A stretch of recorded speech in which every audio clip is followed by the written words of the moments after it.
बैठ जाइए। एक बार जोर से बोलना पड़ेगा, और जोर से बोलना पड़ेगा। जहां पर भी लोग खड़े हैं अगर बैठ जाएंगे तो और सुंदर लगेंगे।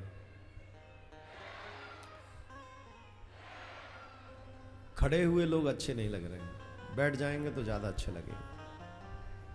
सभी बैठ जाएं और शांति से सुने। भगवान की भक्त की यही पहचान है कि वो भगवान से कुछ कहता ही नहीं।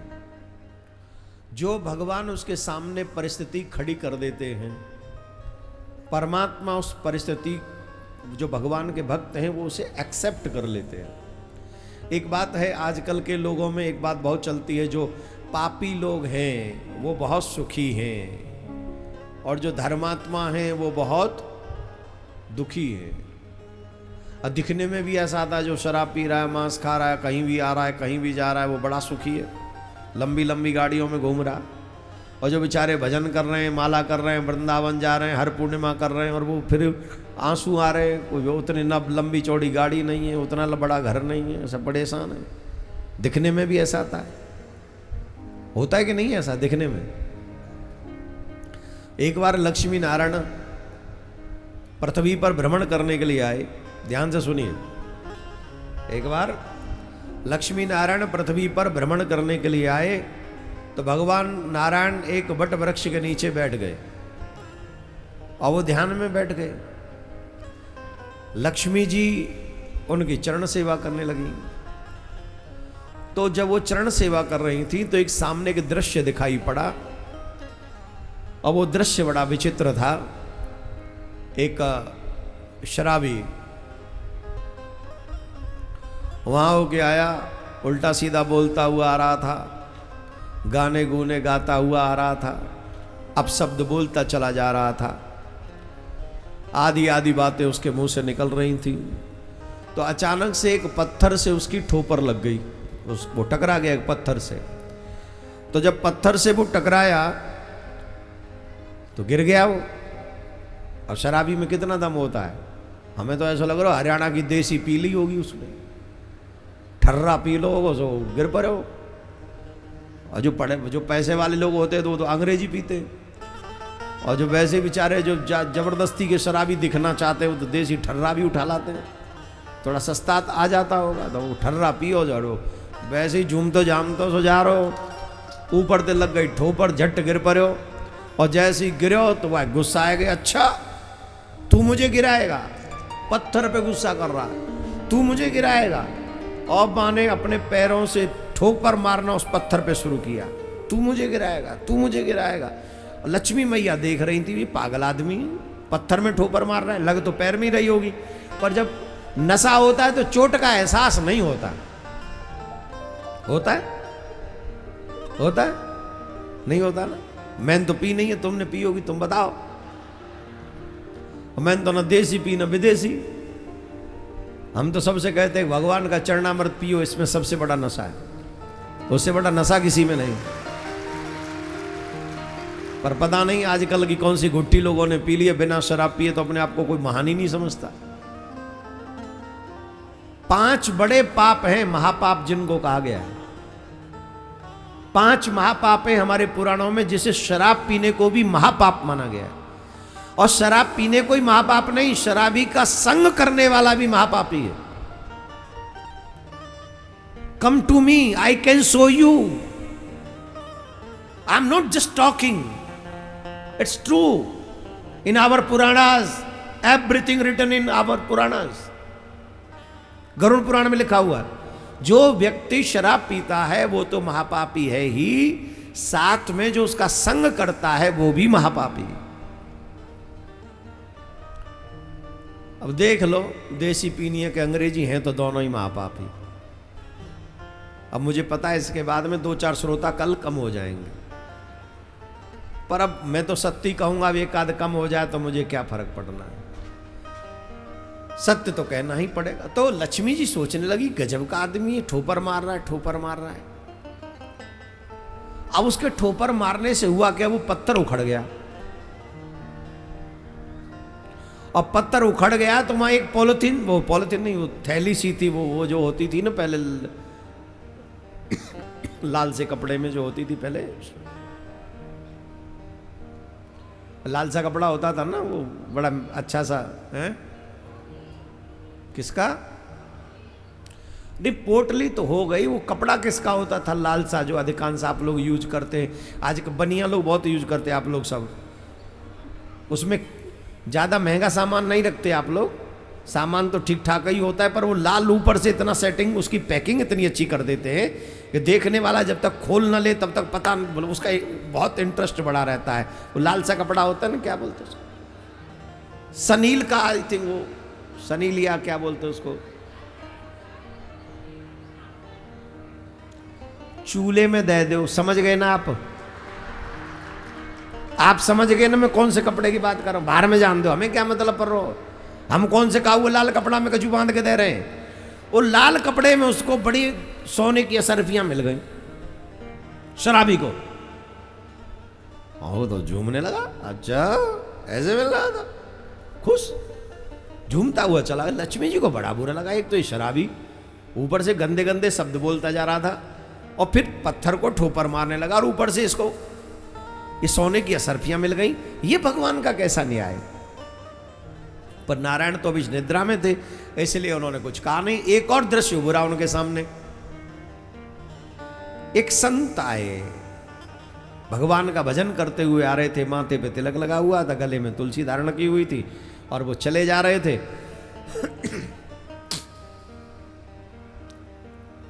भगवान का नाम लेते जा रहे थे, ध्यान था नहीं, तो वहां बहुत लंबा सा एक कांटा था। वो आप लोगों ने देखा हो, बमूर का कांटा बहुत लंबा होता था। आजकल तो बमूर दिखाई नहीं पड़ती, या हम उधर जाते नहीं जहां बमूर होती हैं। आपके हैं या पानीपत में बमूर, काबुली बमूर, बड़े इतना लंबा कांटा होता है वो। और वो ऐसे ही चले जा रहे थे, तो वहां इतना लंबा सा कांटा था, वो झट से उनके पैर में घुस गया अंदर। भयंकर दर्द हुआ, भयंकर। और पर उस दर्द में भी वो भगवान का नाम ले रहे थे, हरे कृष्ण हरे कृष्ण हरे कृष्ण हरे कृष्ण। लक्ष्मी जी को लगा कि मैं दौड़ के चली जाऊं, इसको दुख इसका दूर करूं, पर फिर भी क्योंकि मैं मर्यादा में हूं, इसको पता नहीं, तो वो देख रही। जबरदस्ती उसने जैसे तैसे करके कांटा निकाला, और वो महात्मा धीरे धीरे चले गए। कृष्ण कृष्ण कहते हुए चले गए, कृष्ण कृष्ण कहते हुए चले गए। अब लक्ष्मी जी को बहुत अजीब लगा कि वो जो शराबी था उससे तो सोने की असर भी मिल गई, और ये जो भगवान का भक्त था इसे कांटा चुभ गया इतना लंबा चौड़ा। ये न्याय कहां है? ये तो सरासर अन्याय है। भगवान की समाधि खुली, लक्ष्मी जी ने कहा, प्रभु लक्ष्मी नारायण बोले चलें देवी? बोले देखो चलेंगे बाद में, पहले यहां जो घटना घटी है उसका आंसर दे दो हमें। बोले क्या घटना घटी? तो उन्होंने बताया कि एक शराबी आया, उसे तो सोने की मोहरें मिल गई, सोने के सिक्के मिल गए, और एक संत आया, उस संत को कांटा मिल गया जो कृष्ण कृष्ण कर रहा था। ये आपका न्याय कैसा है? नारायण मुस्कुराए, देवी तुम जानती नहीं हो, तुम्हें पता नहीं है। और ये बात सभी लोगों को सुननी चाहिए। अब यहां से आगे एकदम सावधान होके, जिस शराबी को देखकर तुम ये कह रही हो कि इसे सोने की सिक्के क्यों मिले, जानती हो क्या? इसे तो राजा बनना था एक क्षेत्र का। क्या बनना था?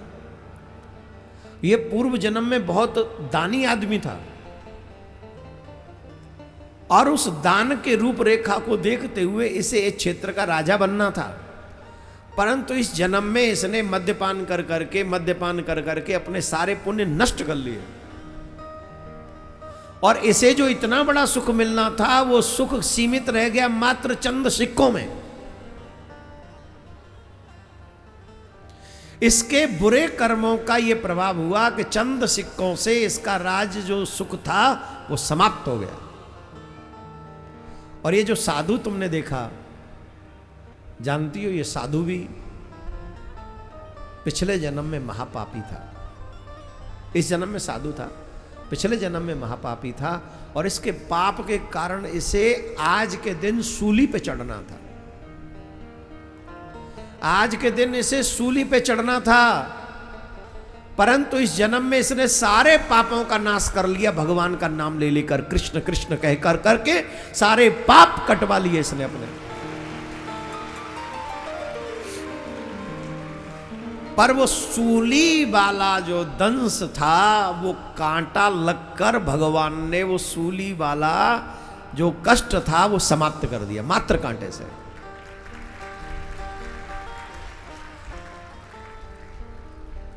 आपको मेरी बात समझ में आई नहीं आई?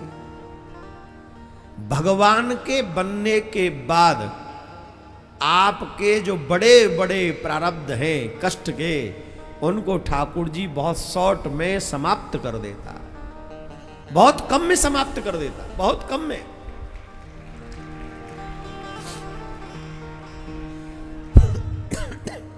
संभवतः हमारे भाग्य में इससे भी बुरा लिखा हो, लेकिन भगवान ने हमें अपना बनाकर उन सारे बुरी चीजों को काट कर भगवान ने वो थोड़ा थोड़ा दुख देकर हमारे सारे प्रारब्धों को काट दिया। और जो बुरे काम करते हैं, जो खुश हैं मद्यपान करके, मांस भक्षण करके, उल्टा सीधा काम करके, तो वो ये भूल जा रहे हैं कि आपके भाग्य में इससे भी ज्यादा था और शायद हजारों गुना ज्यादा था, परंतु आपने बुरे कर्म कर करके वो सब नष्ट कर लिया। हर सनातनी से एक प्रार्थना है, 3 चीजों का तुरंत परित्याग कर दें। मद्यपान करना, मांस भक्षण करना और जुआ खेलना। अगर आप अपने सत्कर्मों को बचाए रखना चाहते हैं तो 3 कामों का तुरंत परित्याग करें।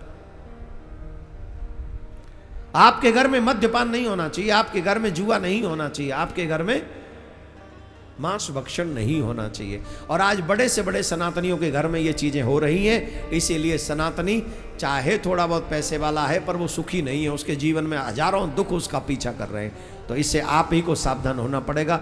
आप ही सावधान नहीं होंगे तो सियावर रामचंद्र की जय, हम आपके लिए कुछ नहीं कर सकते सिवाय प्रार्थना के। जैसा बीज बोओगे वैसा फल मिलेगा। अगर आप पाप करोगे तो आपके बच्चे भी उसी मार्ग पर चलेंगे और उसके जिम्मेदार बच्चे नहीं आप होंगे। श्रीमद् भागवत कथा श्रवण कराते समय सुखदेव जी महाराज ने राजा परीक्षित को कहा, ए भैया, ओ भाई साहब, खड़े हो, इधर आओ। ये सोने के मड़े हुए हैं तुम्हारे जूता? अरे तुमसे कह रहे हैं। 15 बार आगे, हम सोचे एक बार हो गया होगा, अब खत्म हो जाएगा। पहले ही दिन हमने कहा था ये जो कथा मंडप है ये 33 कोटि देवी देवताओं का निवास स्थान है। जैसे मंदिर में हम जूते चप्पल नहीं ले जा सकते, वैसे ही कथा मंडप में भी हम लोगों को जूते चप्पल लेके नहीं जाना चाहिए। अब हमने सोचा काम कर रहा है, 1 बार ले जाएगा, 2 बार ले जाएगा, तो आता ही रहेगा, क्योंकि मैंने छिपाई यहाँ रखा। और हमारा बहुत मन कष्ट पा रहा है कि भगवान के पंडाल में आप ऐसे आ रहे हो, इसलिए उसको समझा दिया आप माइंड मत करना, ठीक है? अब वो आएगा नहीं कभी, कम से कम जब तक कथा होगी तब तक तो नहीं आएगा। आप लोगों को भी ये सावधानी रखनी चाहिए, कभी भी इसके बाद भी कहीं कथा में जाओ तो कभी भी पैरों में चप्पल जूते पहनकर पंडाल में नहीं जाना चाहिए। ये मर्यादा है, आप लोग उसका पालन भी कर रहे हैं, बहुत अच्छा भी लग रहा है। Respect your religion, then you will be respectable. धर्मो रक्षति रक्षिता। तुम धर्म की रक्षा करो, धर्म तुम्हारी रक्षा करेगा ही करेगा। पांडवों ने धर्म की रक्षा की थी तो पांडवों की रक्षा भगवान श्री कृष्ण ने की। और हरियाणा तो वैसे ही धर्म की रक्षा में सबसे आगे है। आपकी जरूरत है हमें। आज सनातनियों को अपनी लड़ाई स्वयं लड़नी पड़ेगी। उस लड़ाई में आप एक साथ खड़े होकर, कश्मीर में जो कल हुआ है उसकी चर्चा हम बार बार नहीं करेंगे, आपको मालूम है। और ये होता रहेगा, ये तब तक होता रहेगा जब तक हम एक स्वर में इसका विरोध नहीं करेंगे और इसका प्रतिरोध नहीं करेंगे। प्रत्येक एक्शन का रिएक्शन उस एक्शन को रोकता है। भगवान सुखदेव जी ने कहा, राजन श्रीमद् भागवत कथा सुननी चाहिए। प्रभु मुझे आप भागवत कथा सुनाइए। सुखदेव जी ने भागवत प्रारंभ की। सबसे पहले सृष्टि का सृजन, नारायण की नाभि से कमल, कमल में से ब्रह्मा, ब्रह्मा जी के द्वारा सृष्टि का सृजन हुआ। मनु, शत्रुपा इत्यादि पृथ्वी के पहले मानव हुए। सनकादिक ऋषि सबसे पहले मानस पुत्र हुए। करदम मुनि का विवाह देवहूति जी के साथ में हुआ, जो कि महाराज मनु की पुत्री थी देवहूति। उनके 9 कन्याएं हुई और 9 कन्याओं के बाद 10वीं संतान के रूप में कपिलदेव भगवान का प्राकट्य हुआ। अपनी बहनों का यथावत विवाह करके कपिलदेव भगवान एक बार अपने स्थान पर विराजमान थे। माता उनकी देवहूति आई और मां ने कहा, पुत्र मैंने सुना है तुम भगवान के अवतार हो। जी मां, आपने सच सुना है। तो पुत्र, मेरे मन में जो प्रश्न चल रहा है उन प्रश्नों का उत्तर तुमसे बेटर कोई नहीं दे सकता। ये प्रसंग 15 मिनट आप सावधानी से सुन लेंगे तो आपको अपने मानव जीवन का रहस्य समझ में आ जाएगा। और 15 मिनट में हमको और किसी से बात करने की बजाय इस प्रसंग पर पूरा फोकस करना चाहिए। घड़ी लगाओ अपनी 15 मिनट के लिए और 15 मिनट थोड़ा ये सोफाओं का सहारा छोड़ दो, मोबाइल पर्स में डाल लो। माता बहन कई बार मोबाइल के मैसेज भी सेंड कर देती, हाँ अभी कथा में बैठे बाद में बात करते है ना। तो आपसे निवेदन, मोबाइल भी साइड में रख दें। 15 मिनट अपने लिए। तुम मानव क्यों हो, तुम यहां आए कैसे हो, तुमने झेला क्या है, सिर्फ 15 मिनट में। मां ने कहा, पुत्र मेरे समान सौभाग्यवती स्त्री ब्रह्मांड में कोई नहीं है। इस पृथ्वी के पहले राजा की पुत्री हूं, मेरा नाम है राजकुमारी, मैं देवहूति हूं। पहले राजा की पुत्री हूं महाराज मनु की, और मुझे पति ऐसा मिला जो योगी है। आजकल की पत्नियों को पति भी योगी नहीं मिलता, भोगी मिलता है। जिस स्त्री को पति सुयोग्य मिल जाए, चरित्रवान पति मिल जाए, वो स्त्री भाग्यवान होती है। पर आजकल के पति कैसे हैं, यू नो वेरी वेल।